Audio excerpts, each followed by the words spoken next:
UN warning of a looming catastrophe. No aid trucks have since reached the region. Joining me now live, a senior advocate for East and Southern Africa at Refugees International, Abdullahi Halaki.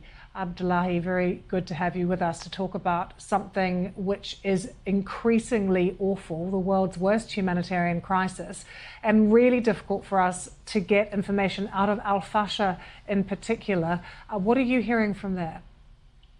I think the conditions are getting worse. It's not getting any better. It doesn't get the attention that is required from, leaders who can make things happen inside Sudan. It is so desperate, but also it is an indication of where we are. 20 years ago, the world was mobilized for Darfur. Darfur was declared a genocide. ICC, for the first time, UN Security Council referred the case to the ICC. Things moved. 20 years down the road, now Sudan is facing on one side of the country, there is famine, and on the other side, there is an ongoing genocide. Are there any local aid groups that are able to operate in Sudan to try and help? We've been hearing already today about how difficult it is for international aid agencies to get their convoys of trucks in. It is a very desperate situation, but one of the glimmers of hope and probably an opportunity that others could also get behind, that the Sudanese, response room have stayed the course since the beginning of this conflict. They've been able to deliver. They have been the last mile of delivery of humanitarian aid, despite all the problems that we have. But it is very desperate, and they will not be able to go on forever, particularly during rainy season like this, when access, because of safety, but also impossibility of the roads, it becomes really difficult. Women and children are really at the end of their tethers. And Abdullahi, how bad is the cholera situation now?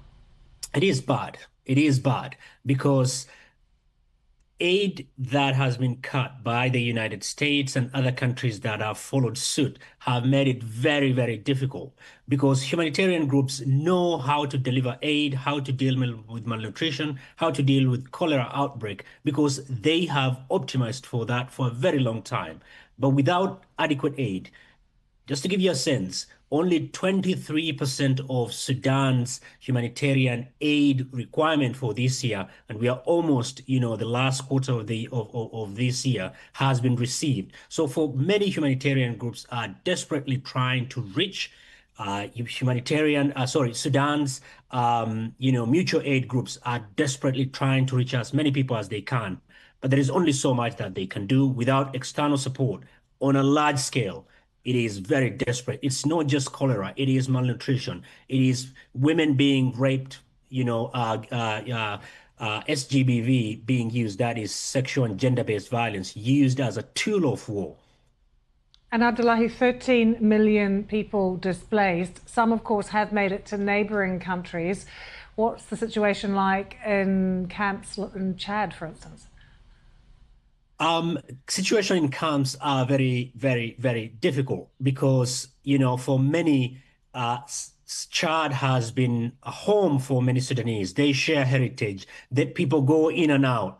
But Chad, let's remember, is one of the most poor countries in the world.